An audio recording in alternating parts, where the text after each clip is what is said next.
Hi friends, welcome back with another interesting topic, chapter number 10, comparison operators. Like initially I have explained you people that in if else statement we have to use this double equal signs, right? So what are comparison operators? Right, in comparison operator we are comparing two things, two important topics. There can be they are also called as equality operator, right?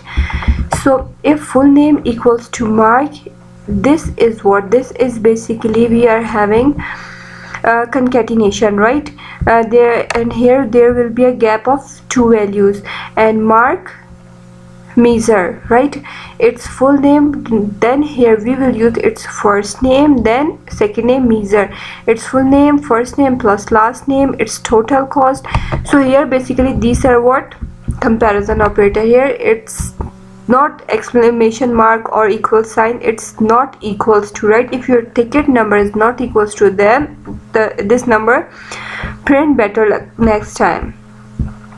Next here definitely it's greater than symbol, it's less than symbol, it's less than or equal to, it's greater than or equal to. These are basically the numbers, and that's end of the chapter number 10. Right now let's move towards the example.